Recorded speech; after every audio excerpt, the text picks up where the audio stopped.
Hey everybody, welcome back to Raising Vibrations. Today's video, I'm going to be exploring with you the full moon in Aries. And this is essentially happening, or this video is happening one day after the actual full moon happened.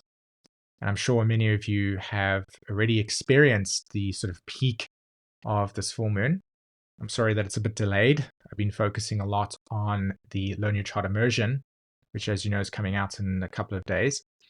So I thought it was a good idea to still do this video to help us integrate these experiences and see how these planetary shifts that have been taking place have been actually very important.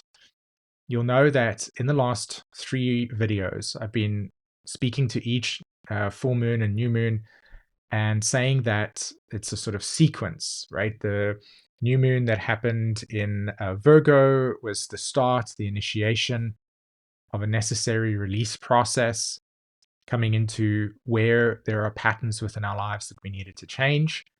Then the lunar eclipse in Pisces gave us the puzzle piece that said, hey, this is where there needs to be an inner reflection, an allowance of self-understanding and self-acceptance to move past some of these patterns that have happened in your life, to accept them as that's where it's been.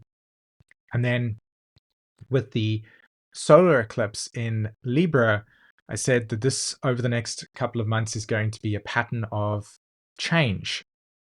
And now we've arrived at this full moon here in Aries, and the message really is the continuation of the change and the practical application and integration of change that will eventually lead to a new direction.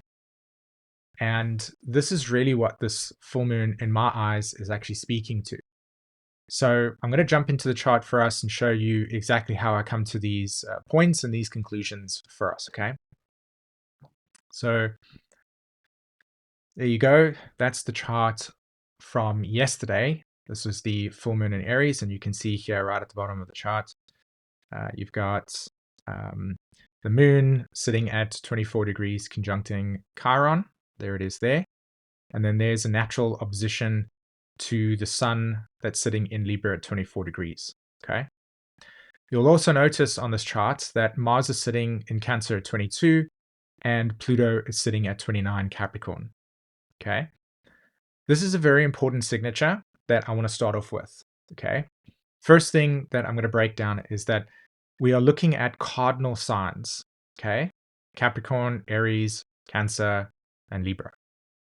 Whenever you're dealing with cardinal signs, whenever you have planetary activation in cardinal signs, we're talking about a shift in perspective. We're talking about a shift in direction. And this is about how we will embrace a new point of view, we'll embrace a new perspective, and then we will want to take action that through that action and that continued application of those choice makings that leads us through the action, we start to develop new emotional responses, new emotional connections and relationships to this new direction. That is essentially, in a very simple way, that is essentially what the cardinal signs do. It's a shift. And we can even look at it in terms of like the summer solstice, winter solstice, the autumn equinoxes, the spring equinoxes. These are cardinal shifts that take place, right? A change in direction. So already you can see here that you've got the sun and moon, which are luminary planets, okay, or luminary lights. So we're dealing with what is the most conscious in our perception and our awareness, okay? That's why the new and full moons are the most salient for us. This is what we can pay attention to. It's very tangible. We can see it in our daily lives. We can feel them because it's what we are most conscious of. And these luminaries are connecting to Pluto and Mars. So the connection between these luminaries, Sun, Moon, in relationship to Mars, Pluto, tells me that this is not just a sort of, oh, I'm just, deciding to move in that direction, or this is where I'm going because I feel like it. It's not just a superficial change or, oh, I'm just going on a whim. Whenever Mars and Pluto are in a conversation with each other, whenever these planets are talking to each other or are in aspect, you can pretty much know that we are heavily invested in a set of emotional challenges and dilemmas that you or we as a collective, we feel that we need to address and overcome and make changes regarding those dilemmas. Okay. So just think back to a time in your life where the pressure of a situation within your life had reached a point where you can no longer hold that pressure. And then you just said, that's it, I'm done.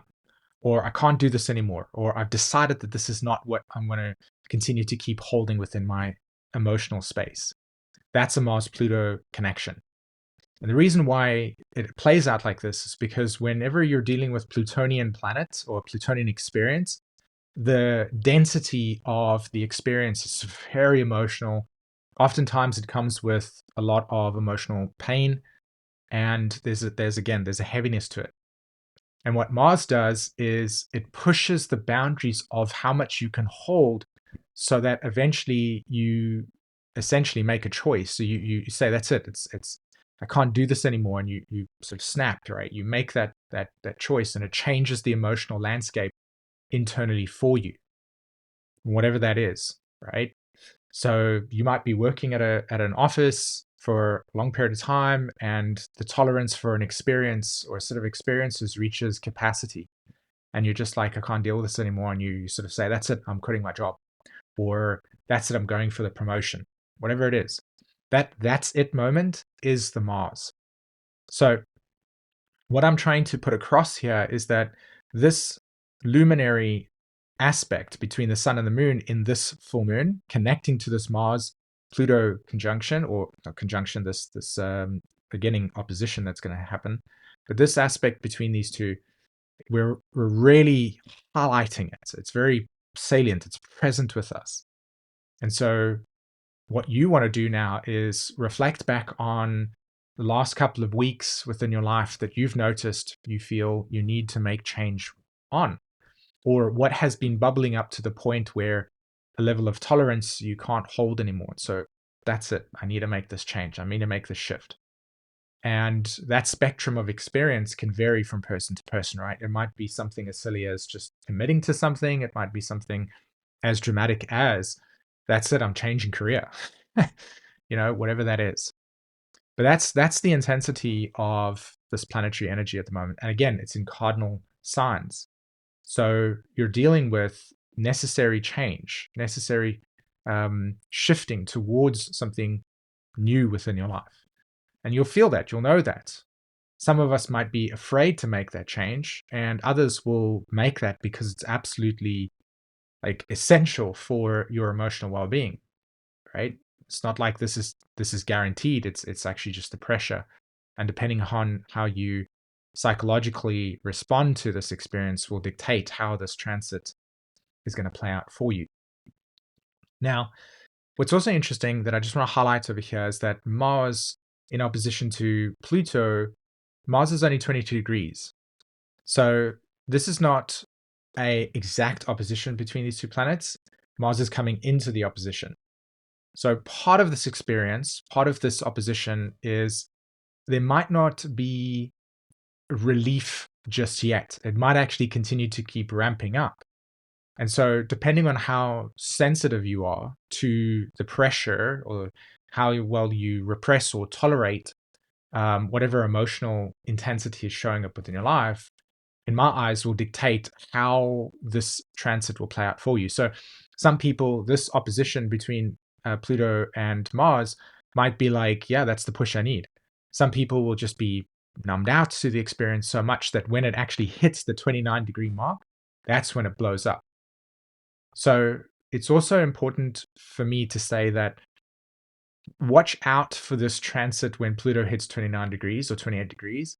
Don't be surprised if people are a little bit more irritated, people a little bit more sort of emotionally on edge, people a little bit more less tolerant for other people's emotional stuff. So if you're in a family or if you're in a relationship or you're at work and you notice these things, ask yourself the question within yourself, A, Do I really need to continue to keep adding fire to already burning flame?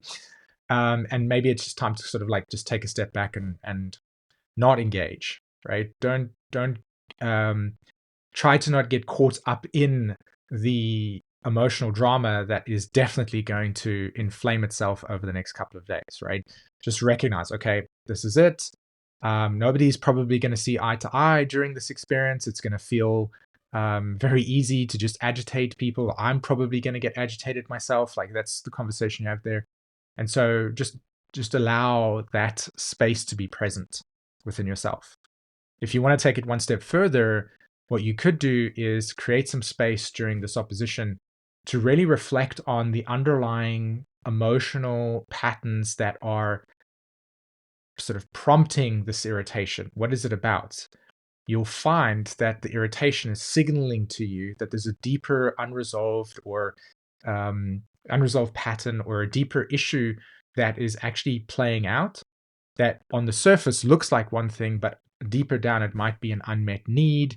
It might be a preference. It might be a relationship pattern that needs to be adjusted. Whatever it is, it's coming to the surface. So be prepared.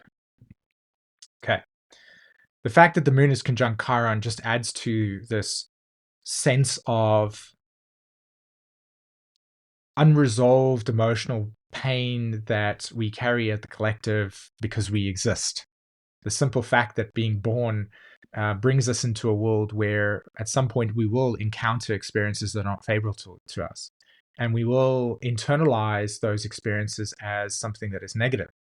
And if we don't address these underlying emotional patterns within ourselves, they grow and they start to take over your perception. And eventually they cloud your reality to the point where that's how you see it. And of course, at the end of the day, it's not something that we need to fix per se. It's something to be conscious and aware of, that part of your experience of life will be shaped by what you have gone through and how those experiences have impacted you. I've talked earlier, especially in the first video, that it's very important to take a look at the square between Chiron and Pluto. A, because Chiron is pointing to the deeper work that Pluto is trying to bring to the surface for us individually and collectively. And the relationship between this Aries Pluto, or this Pluto Chiron theme, has a lot to do with acknowledging experiences and the inner emotional landscape, and asking yourself the question, each day, can I, or not each day, but as much as you can, to the capacity that you can, to really contemplate and explore what types of emotional patterns do you carry within yourself that have been negatively shaped by your experiences of life, and what types of choices can you do and make within your life to move towards integrating, or at least removing as much of the displaced emotional responses that you have towards life, so that you're feeling more whole, more integrated, and remembered. And this is a big task. So I'm not actually advocating for something that I think I can do on a daily basis, but it is a perspective or a frame of mind to hold during this transit, because there's a lot that we can actually benefit from. And we're most certainly going to experience the flooding of this Pluto square Chiron experience. Overall, I actually think it's a really positive transit. At the end of the day, if you are impacted by something and you consistently keep ignoring it, at some point that ignorance or that sort of brushing it under the feet will sort of surface in a way that's more difficult to deal with than the original experience. And sometimes when we do experience intense realities, we can't actually deal with it because it's too much. So it's embracing both that naturally as human beings, we don't want to deal with things that are uncomfortable. And sometimes when we are faced with incredibly profound challenges like what we know is going on in the world at the moment, oftentimes there doesn't seem to be any resolution, which in and of itself is consistently tragic in its nature. And this Chiron, but this Chiron Pluto signature is making us very aware of these underlying issues that we still, as a human race, need to work through. And I'm hopeful for it, because this transit is like, it's saying, I'm sorry, but you need to address it. And the consequences of not addressing it will be we will feel the repercussions of it. So it's heavy stuff, and not every single day we're going to be able to have the ability to tolerate it, but on we move. Okay. So I'm going to speak to this aspect over here, this Venus in opposition to Uranus transit. And what I feel is incredibly potent and powerful about this aspect between the Uranus-Venus aspect or opposition. Of course, Venus, if you look here, has already moved past the 26-degree mark, right? So it's already made an actual intense opposition. So Venus is going to be moving away from this Uranus aspect. So this means, firstly, that most of us have already gone through a Uranian flash that has brought us an insight. Okay, so that's what I'm seeing here, is that this Venus, as it transited Uranus, it sort of just gave you this flash of, hey, here's where this pattern of victimhood is still keeping you disempowered. Or here's where a part of your emotional landscape has been impacted, Uranus in Taurus, and Venus in opposition to this Uranus has said, let's expose it and address it so that you can integrate it and move forward with your life. So to lay the foundation for how powerful this aspect was in relation to this entire full moon is that this opposition happened, brought some form of emotional flash or insight into your world. And now what you want to do is you want to take that insight and let it mature within your consciousness. So it's like a little seed that has been planted or awoken within your perception and the realization of a pattern that's been disempowering or a pattern that you want to remove and excavate and move on from or heal. That's what this opposition was about. It was sort of giving us a flash of like, whoa, hold on. Here's a perspective that I feel that needs to be integrated, or here's a way of reframing something that gives me more opportunity for growth around something, around a pattern in my life that I want to change or transform.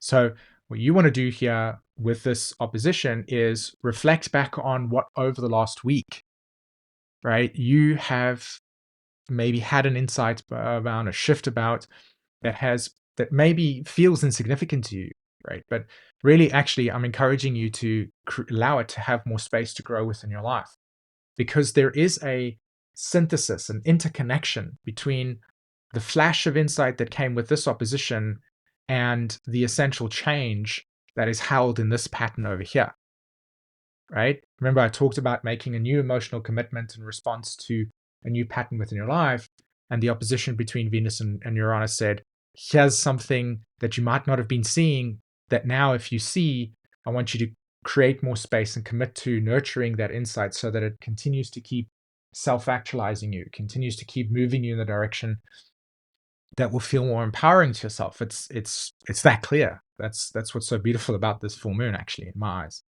So there is, in my eyes, two pieces of information that I feel are very vital to this full moon. Okay. Jupiter, of course, going retrograde, and Pluto turning direct during the pattern of the new moon and the full moon, right? All that really signifies, in my eyes at least, is that Pluto going direct says it's time to move forward with new emotional patterns.